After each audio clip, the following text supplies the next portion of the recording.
पूज्यपाद स्वामी जी महाराज ने आज भगवत भक्ति का प्रसंग शुरू किया है। भक्ति अर्थात परमात्मा की प्राप्ति के लिए जो तड़प, उसे भक्ति समझना चाहिए।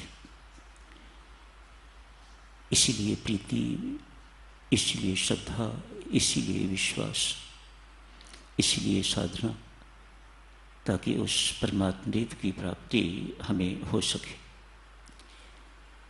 इस प्राप्ति के लिए जो हृदय में तड़प उठती है, उसका नाम भक्ति है।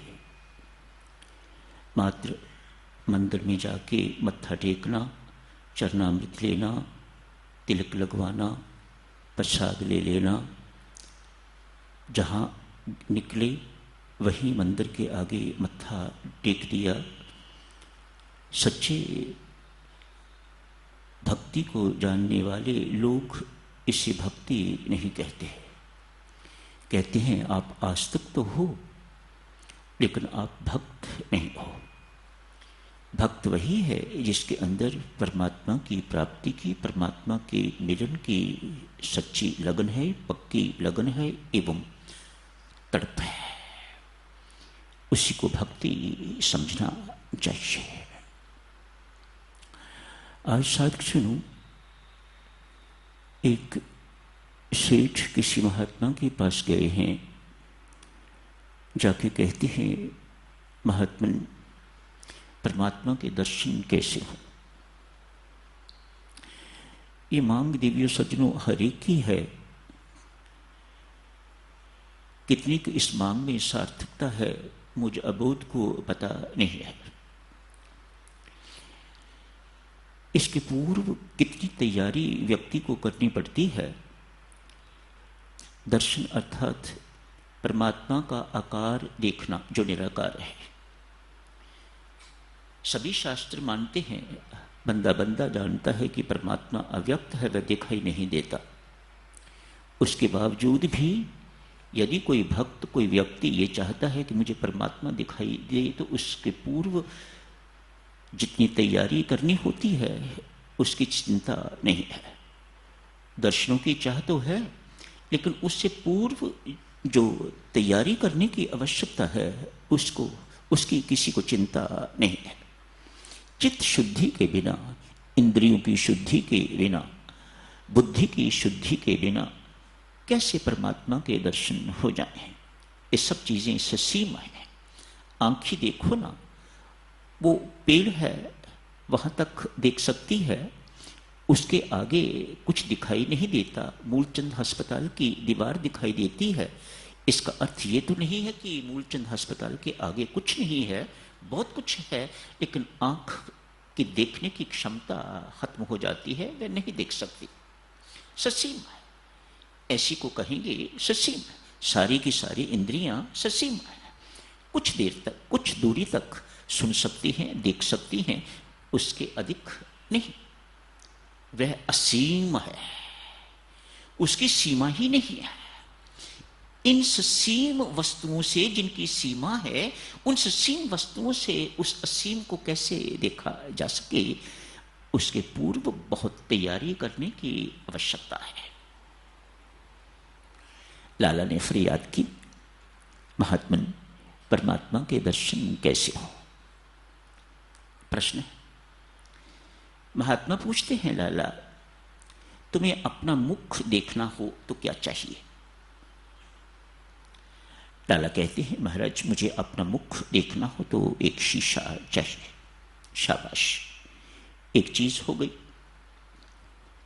यदि अंधे हो तो शीशा होने के बावजूद भी क्या आपको अपना मुख दिखाई देगा। नहीं महात्मन, अंधे होने से मुझे अपना मुख शीशे में दिखाई नहीं देगा। तो पहली डिमांड शीशा, पहली आवश्यकता शीशा। दूसरी आवश्यकता इस नेत्र की ज्योति। दो बातें हो गई।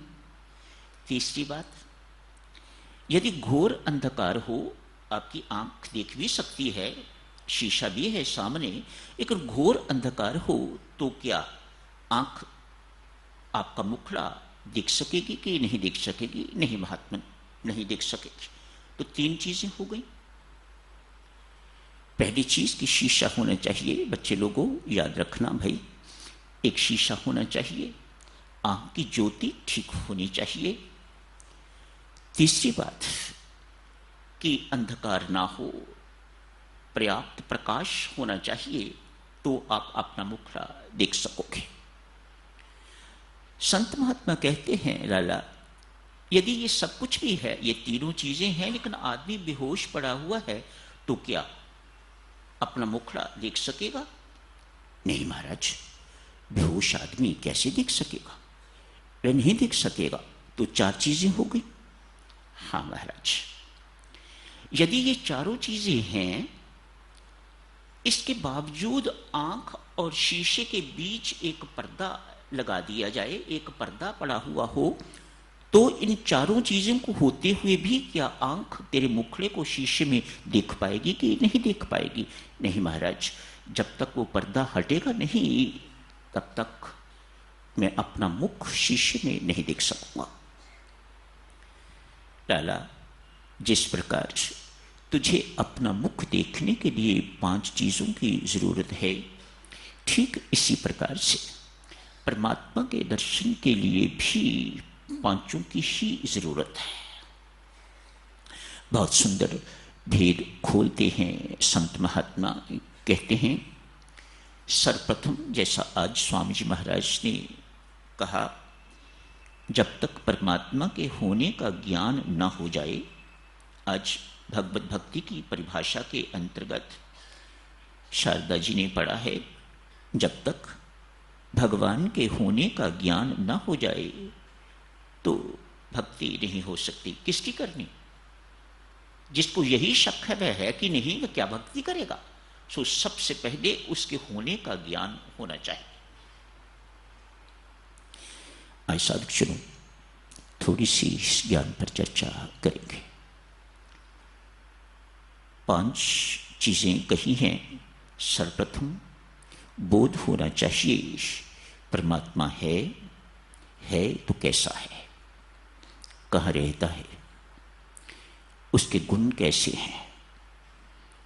सर्वंतर्यामी है, सर्वज्ञ है, सर्वशक्तिमान, सर्वसमर्थवान है, प्यारा है, न्यारा है, दयालु है, कृपालु है, अतिशय करुणावान है, हर एक के हृदय में निवास करता है, हर एक को उसके कर्मों के अनुसार चलाता है, यथ दिखाई नहीं देता, सब कुछ करने वाला, सब कुछ देने वाला। दी हुई चीजें तो दिखाई देती हैं, जो कुछ हो रहा है वह तो दिखाई देता है, लेकिन देने वाला दिखाई नहीं देता, करने वाला, करवाने वाला दिखाई नहीं देता। ऐसे परमात्मा की जानकारी को ज्ञान कहा जाता है। वह परमात्मा निराकार है, साकार है, सगुण है, निर्गुण है, इत्यादि इत्यादि। इस सारी जानकारी को ज्ञान कहा जाता है। ये ज्ञान किस लिए? अब ज्ञान तो आपने सुन लिया, पढ़ लिया, यदि इसके प्रति आपकी श्रद्धा विश्वास नहीं है तो सुना हुआ बेकार। सर्वप्रथम ज्ञान चाहिए, सुने हुए ज्ञान, जाने हुए अर्थात जानकारी के प्रति विश्वास एवं श्रद्धा चाहिए। 2 बातें हो गई। संत 5 बातें बताने जा रहे हैं। एक ज्ञान हो गया, दूसरी उस ज्ञान के प्रति विश्वास एवं श्रद्धा हो गई।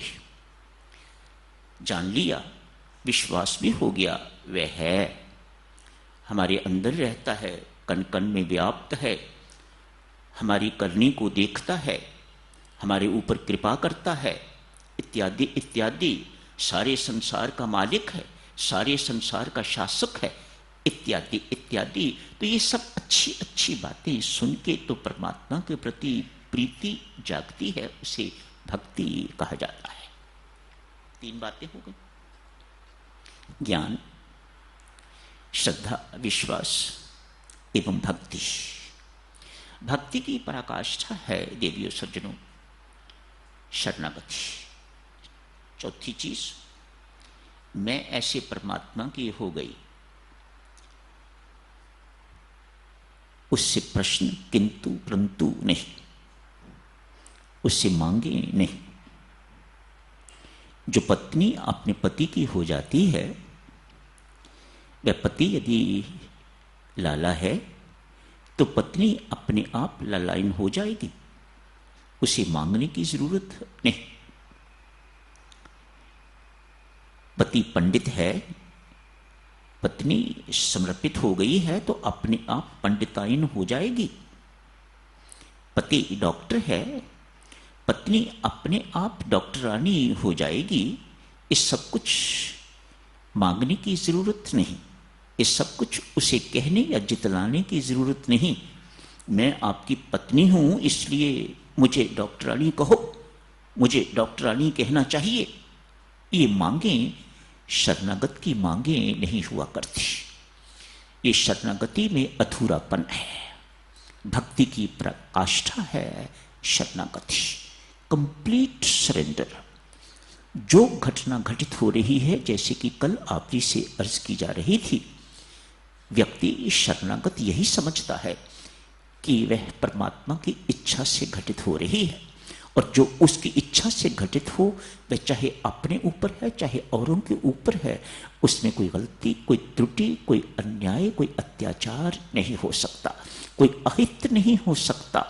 ये विश्वास शरणागति का चिन्ह है। मैं उस परमात्मा का हो गया हूं। चार बातें हो गई। ये कहना कि मैं तो आपकी हो गई हूं, मैं आपकी हूं, मैं आपको ना कहूं और किसे कहूं, ये मूढ़ता है, ये बुद्धिमता नहीं है, ये शरणागति नहीं है। ये परमात्मा पर गलत अधिकार जमाना है, ये सच्चा प्रेम नहीं है, ये भक्ति नहीं है जैसी होनी चाहिए। भक्ति में तो तेरी यूं भी वाह वाह है, यूं भी वाह वाह है, वाह वाह ही वाह वाह है। ये भक्ति है। फिर देखो परमात्मा बिन मांगे आपके लिए क्या क्या करता है और बिन मांगे आपको क्या क्या देता है। सर्वप्रथम अधिकारी तो बनो लेने के, और वह अधिकारी व्यक्ति कब बनता है? जब उसके अंदर ये आ जाती है किंतु परंतु सब कुछ खत्म हो जाता है, अपनी इच्छा खत्म हो जाती है, तो फिर परमात्मा की इच्छा काम करनी शुरू हो जाती है, सक्रिय हो जाती है। भीतर ही तो विराजमान है परमात्मा, और भीतर ही सारे विकार हैं, भीतर ही दुख सुख इत्यादि सब कुछ अंदर ही है। इन्हीं चीजों के कारण व्यक्ति दुखी है। तो मन में प्रश्न उठता है ना, वह भीतर बैठा क्या कर रहा है? यदि हमारे दुखों को देखता हुआ उनके निवारण का कुछ नहीं करता तो वह परमात्मा किस काम का? वह क्यों, किस लिए बैठा हुआ है अंदर? ये प्रश्न मन में आना चाहिए।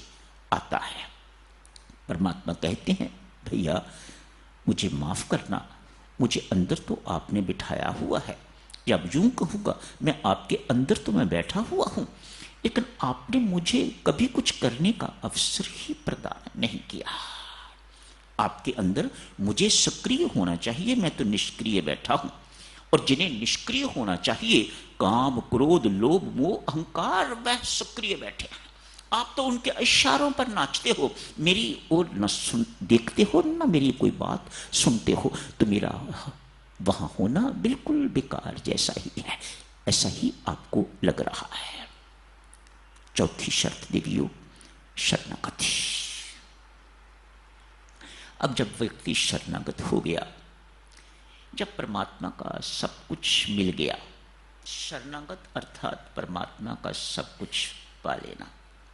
जैसे पत्नी पति की होके तो सब कुछ अपने आप पा लेती है, इसी प्रकार से शरणागत है जो परमात्मा के आश्रित है, वह परमात्मा का सब कुछ पाने का पात्र हो जाता है। वह परमात्मा का प्यार पाता है, परमात्मा का लाड पाता है, परमात्मा की संपत्ति जो कुछ भी उसका है वह सब कुछ पाने का अधिकारी हो जाता है। आज्ञाकारी पुत्र शरणागत जैसे आपकी सारी संपत्ति का अधिकारी बन जाता है, आप उसके नाम लिखते हो सब कुछ। बेशक 4 पुत्र और हैं लेकिन नालायक है, कहना नहीं मानने वाले, आपको उन पर विश्वास ही नहीं है, आप उनको कुछ नहीं देना चाहते, देते भी हैं तो वेरी मिनिमल। लेकिन सारी की सारी संपत्ति अपनी पत्नी तक, उसकी मां की जिम्मेदारी तक भी आप उस पुत्र को सौंप के जाते हो। क्यों? वह आपका सर्टिफाइड पुत्र है कि वह आज्ञाकारी पुत्र है, इसलिए आप उसे सब कुछ सौंप जाते हो। ये शरणागत है। जब शरणागत हो गया भक्त, तो एक ही चीज करने को रह जाती है।